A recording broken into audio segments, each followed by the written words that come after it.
तो अपनी पहली मोटरसाइकिल लेने की सोच रहे हैं? आज हम बात करने वाले हैं रॉयल एनफील्ड हंटर 350 की।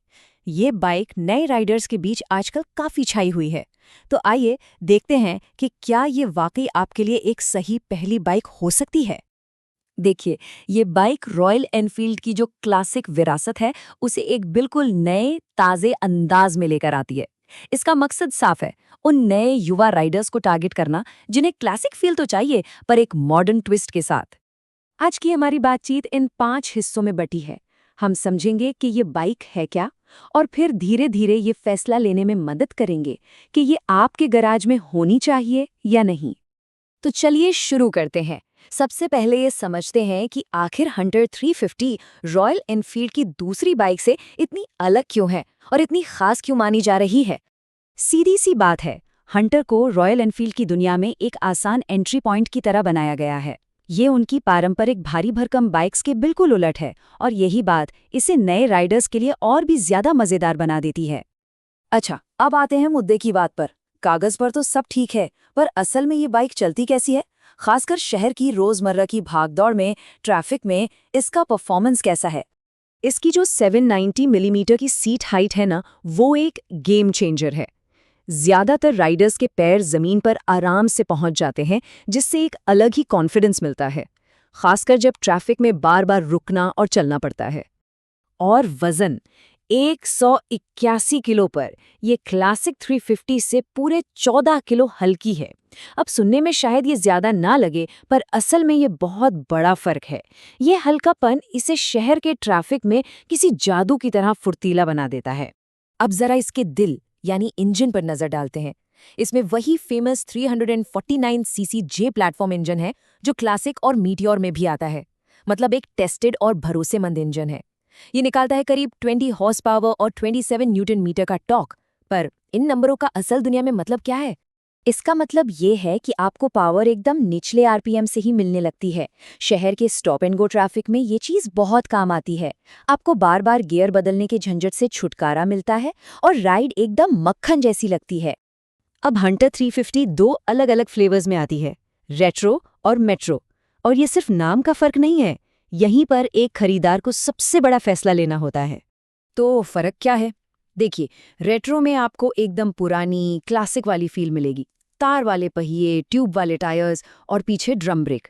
वहीं मेट्रो जो है वो ज़्यादा मॉडर्न और प्रैक्टिकल है। इसमें आपको मिलेंगे अलॉय व्हील्स, ट्यूबलेस टायर्स और बेहतर सेफ्टी के लिए डुअल चैनल एबीएस के साथ पीछे भी डिस्क ब्रेक। तो ठीक है, बाइक पसंद आ गई, खरीद भी ली। अब इसे रोज रोज इस्तेमाल करने का, इसे मेंटेन करने का अनुभव कैसा है? चलिए इस पर बात करते हैं। इसे ओन करने के फायदे वाकई कमाल के हैं। सबसे बड़ा फायदा तो ये है कि आप रॉयल एनफील्ड की एक बहुत बड़ी और एक्टिव कम्युनिटी का हिस्सा बन जाते हैं।